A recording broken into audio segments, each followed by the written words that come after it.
Pak, ini keluarga diungsikan kemana, Pak? Di Nayuntaan. Oh, berarti nanti dari sini ke mana, Pak, ini, Pak? Ke langsung ke Nayuntaan. Pak, langsung ke Nayuntaan.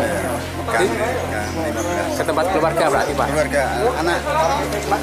Ketinggian airnya sampai berapa sih, Pak, kalau tinggi itu? Ini sampai 40-an. 40 cm ya, Pak, ya? Berarti 50-an. Ada yang 50 cm, Pak. Oh, ya. Banjir adalah salah satu bencana alam berupa daratan yang tergenang oleh air karena volume dan debitnya berlebihan. Umumnya, bencana banjir disebabkan oleh topografi wilayah yang rendah, intensitas hujan tinggi, kurangnya daerah resapan air, meningkatnya permukaan air laut akibat luapan sungai, serta sistem tata kelola daerah yang buruk. Di sini kami akan menjelaskan mengenai banjir rob.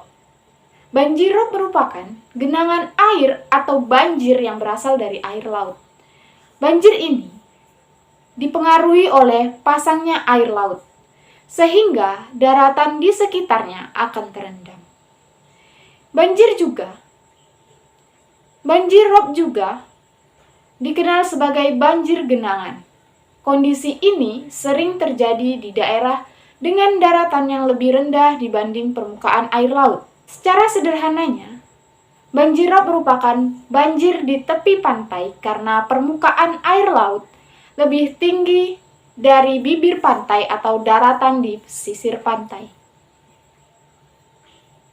Pengertian lainnya yaitu banjir rob merupakan banjir yang diakibatkan oleh air laut, juga disebabkan oleh curah air hujan yang tinggi di daratan yang menyebabkan air melambat mengalir ke laut yang mengakibatkan air tertahan dalam waktu yang relatif lama di daratan pesisir pantai. Fenomena ini juga diperparah oleh kondisi pasang naik air laut pada waktu-waktu tertentu. Permasalahan banjir rob merupakan permasalahan serius yang dihadapi oleh beberapa wilayah pesisir di Indonesia, seperti pesisir utara Pulau Jawa, pesisir timur Sumatera Utara, pesisir pantai Kalimantan Barat dan Selatan. Selain itu, penurunan muka tanah dan abrasi pantai dalam hal ini di daratan pesisir juga menjadi faktor untuk meningkatkan intensitas banjir rob di beberapa wilayah pesisir pantai utara Pulau Jawa, terutama di DKI Jakarta, Bekasi, Karawang, Pekalongan, Semarang, Demak, dan Gresik. Selanjutnya pembahasan. Pembahasan yang pertama yaitu karakteristik banjir air rob dan penggolongannya. Jika banjir umumnya disebabkan oleh curah hujan tinggi, daerah resapan air kurang, serta luapan air sungai dari hulu ke hilir, maka rob tidak hanya dipengaruhi faktor tersebut. Terdapat pemicu lain yang menjadi penyebab banjir rob meski tidak secara langsung, seperti 1. Pemanasan global. Pemanasan global menyebabkan berbagai dampak bagi bumi, termasuk memperparah banjir rob. Pemanasan global tersendiri adalah peristiwa alam yang membuat rata-rata suhu dunia meningkat. Yang kedua, pemanfaatan air tanah. Sebagian masyarakat di Indonesia umumnya memenuhi kebutuhan air bersih dari sumber air tanah. Eksploitasi air tanah yang berlebihan ternyata juga berdampak pada terjadinya rob. Permukaan tanah akan menurun akibat hilangnya kandungan air yang menopang daratan. Hal ini juga diperparah oleh kepadatan penduduk di daerah pesisir yang tinggi, sehingga kebutuhan air bersih juga meningkat. 3. Penurunan daratan. Kondisi daratan yang lebih rendah dibanding permukaan air laut akan berdampak pada aliran air yang seharusnya menuju laut, berbalik dan menggenangi daratan. Penurunan muka tanah dapat terjadi karena pengambilan air tanah yang berlebihan. Baiklah, saya Muhammad Alif Rantia. Selanjutnya saya akan menjelaskan poin keempat, yaitu kerusakan ekosistem pesisir. Perbedaan hutan bakau di pesisir pantai sangatlah penting. Ekosistem ini menjadi perendam abrasi karena terjangan ombak air laut. Selain itu, kawasan ini juga bisa menahan gelombang pasang air laut Jika hutan mangrove rusak, maka wilayah pesisir tak lagi terlindung serta membuat habitat flora dan fauna tergusur. Yang kelima, topografi wilayah. Topografi wilayah adalah keadaan wilayah alam yang dimiliki suatu daerah. Daerah yang berada di tempat rendah cenderung berisiko terjadi banjir dibanding wilayah tinggi, seperti pegunungan. Ketinggian daerah yang berada di bawah permukaan air akan menyebabkan genangan karena air tidak bisa dialirkan ke laut. Yang keenam yaitu fenomena pasang air laut. Pasang air laut adalah peristiwa akibat pengaruh gravitasi bulan. Kondisi ini terjadi pada saat bulan purnama dan bulan baru. Faktor pasang air laut sulit dihindari karena di luar kuasa manusia. Hal ini pula menjadikan air laut sebagai banjir langganan bagi daerah-daerah pesisir. Yang ketujuh, alih fungsi lahan. Penggunaan tanah rawa, situ persawahan dan area lain yang secara alami menjadi penyeimbang lingkungan menjadi pemukiman juga menjadi penyebab banjir rob.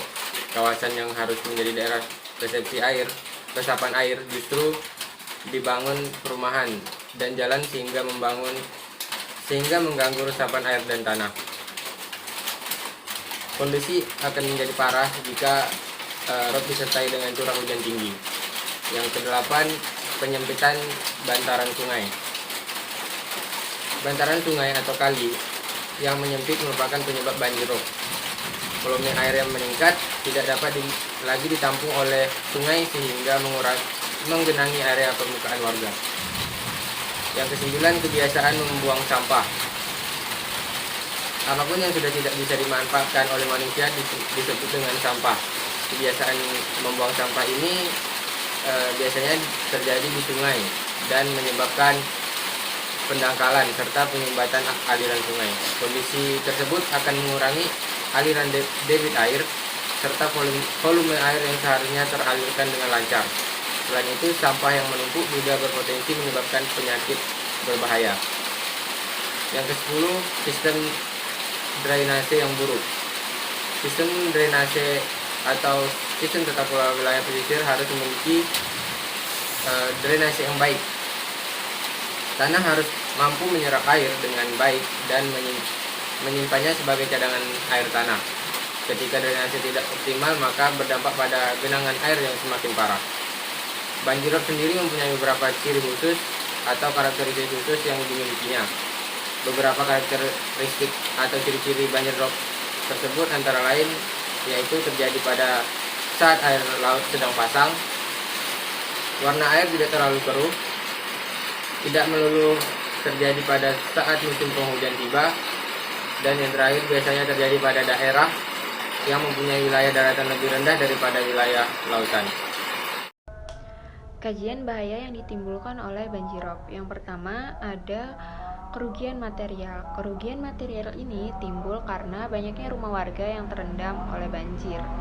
Tidak hanya rumah, tetapi perabotan rumah tangga juga ikut terendam banjir. Hal ini mengakibatkan adanya kerugian yang cukup besar untuk memulihkan ke keadaan yang seperti semula. Yang kedua, rusaknya bangunan. Bangunan yang terlalu lama tergenang air memang akan mengalami kerusakan. Resapan bangunan yang berpotensi adalah lantai, kusen pintu, maupun tembok. Terlebih lagi, banjir rob adalah banjir yang berasal dari air laut yang mengandung garam. Hal ini akan sangat mempercepat terjadinya kerusakan bangunan itu sendiri. Yang ketiga, menyebabkan lingkungan menjadi kotor dan becek. Hal ini dikarenakan air yang meluap tidak hanya melintas tetapi juga menggenangi. Akibatnya, lingkungan menjadi kotor, becek, dan tidak nyaman. Yang keempat, menyebarkan bibit penyakit. Banjir secara tidak langsung, baik cepat maupun lambat, akan menyebarkan bibit penyakit. Nah, beberapa penyakit yang disebabkan oleh banjir rob adalah gatal-gatal, ispa, diare, hingga demam berdarah. Maka dari itulah ketika banjir datang, akan banyak orang-orang yang mengalami penyakit. Yang kelima, mengganggu lalu lintas.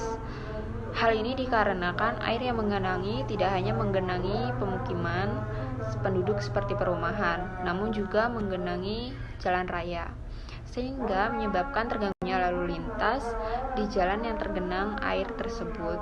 Tidak hanya mengganggu lalu lintas, namun banjirop juga membuat mesin-mesin kendaraan menjadi mati atau bahkan rusak. Yang keenam, kelangkaan air bersih. Satu hal yang selalu timbul ketika banjir tiba adalah kelangkaan air bersih. Bagaimana juga, air banjir tidak hanya menggenangi rumah masyarakat, namun juga sumber air bersih bagi masyarakat. Akibatnya, air bersih yang seharusnya digunakan untuk konsumsi warga sehari-hari bercampur dengan air banjir. Belum lagi, septic tank warga yang juga terendam air banjir dapat berpotensi membuat tinja menjadi keluar dan bercampur dengan air warga. Hal ini sungguh menimbulkan krisis air bersih. Dampak yang diterima oleh masyarakat pesisir melalui keterpaparan fisik dan atau sosial ekonomi. Banjirop adalah keadaan yang masuk dalam kategori bencana. Bencana merupakan peristiwa atau rangkaian peristiwa yang mengancam dan mengganggu kehidupan masyarakat oleh faktor alam dan non-alam sehingga menimbulkan korban jiwa, kerusakan lingkungan, kerugian harta benda, dan berdampak psikologis. Dampak yang ditimbulkan dari banjirop yaitu sebagai berikut. 1. Dampak terhadap permukiman. Banjirop menyebabkan terjadinya kerusakan dan semakin menurunnya kualitas kondisi rumah. Beberapa upaya yang dilakukan masyarakat sebagai upaya untuk menanggulangi banjirop seperti dapat melakukan peninggian pada pintu rumah, peninggian lantai rumah, pembuatan tanggul di depan rumah, dan peninggian bangunan rumah. 2. Dampak terhadap infrastruktur dan fasilitas umum. Banjirop menyebabkan terjadinya kerusakan infrastruktur dan fasilitas umum. Beberapa kerusakan infrastruktur dan fasilitas umum yang terjadi antara lain adalah kerusakan jalan raya, kerusakan fasilitas pendidikan seperti bangunan sekolah, serta kerusakan tempat ibadah. Beberapa upaya yang telah dilakukan seperti menguruk jalan sebagai upaya untuk menambah tinggi jalan, meninggikan lantai bangunan sekolah atau tempat ibadah, membuat tanggul di depan lokasi berdirinya fasilitas umum. 3. Dampak terhadap sanitasi dan penyediaan air bersih. Keberadaan air yang berasal dari genangan banjirop menyebabkan kondisi lingkungan di sekitar permukiman menjadi kurang baik. Salah satunya nampak dari kondisi sanitasi. Banjirop telah mengakibatkan air limbah yang berasal dari sanitasi tidak dapat dibuang, sehingga toilet dan kamar mandi tidak dapat difungsikan. Hal ini menyebabkan banyak masyarakat yang kemudian membangun fasilitas mandi cuci kakus atau MCK di atas sungai yang terpisah tanggul dengan permukiman warga. 4. Dampak terhadap lahan persawahan, tegalan, pekarangan, dan tambak. Banjirop menyebabkan terjadinya kerusakan lahan persawahan, tegalan, pekarangan, dan tambak. Banjirop telah menyebabkan lahan persawahan tergenang air dengan salinitas yang tinggi sehingga tanaman padi mengalami kerusakan dan mati. Upaya resiliensi dan mitigasi yang layak dilakukan oleh masyarakat pesisir untuk bencana banjirop di Kota Pekalongan. Yang pertama, meninggikan bagian depan rumah. Yang kedua, membuat rumah tingkat. Yang ketiga, meninggikan jalan. Yang keempat, membuat tanggul selokan. Yang kelima, membuat sanitasi di atas sungai. Yang keenam, memilih bibit padi yang tahan akan salinitas air yang tinggi. Yang ketujuh, melakukan migrasi ke wilayah daratan yang lebih tinggi. Yang kedelapan, mempersiapkan alat pendeteksi banjirop. Selain upaya dari masyarakat yang tinggal di pesisir, pemerintah juga sudah memiliki beberapa program yang dapat mencegah dan mengatasi banjirop. Yang pertama, melakukan kerjasama peningkatan sumber daya manusia dengan pihak akademisi dan pemerintah Belanda yang lebih maju dalam penanggulangan masalah banjir. Yang kedua, sosialisasi regulasi dan rencana pemerintah untuk meningkatkan kesadaran masyarakat. Yang ketiga, mengoptimalkan sistem drainase. Yang keempat, pelibatan masyarakat untuk ikut memelihara sarana dan prasarana yang telah terbangun dan untuk lebih peduli terhadap isu-isu lingkungan. Assalamualaikum warahmatullahi wabarakatuh. Perkenalkan, nama saya Said Indra Saputra, jurusan Manajemen Sumber Daya Perairan, Fakultas Ilmu Kelautan Perikanan, NIM 190254242029. Baik, di sini saya akan menjelaskan kesimpulan dari banjirop. Banjirop terjadi karena berhubungan dengan permukaan dan juga air laut yang terjadi disebabkan karena penaikan air laut ke daratan dan disebabkan oleh air laut pasang.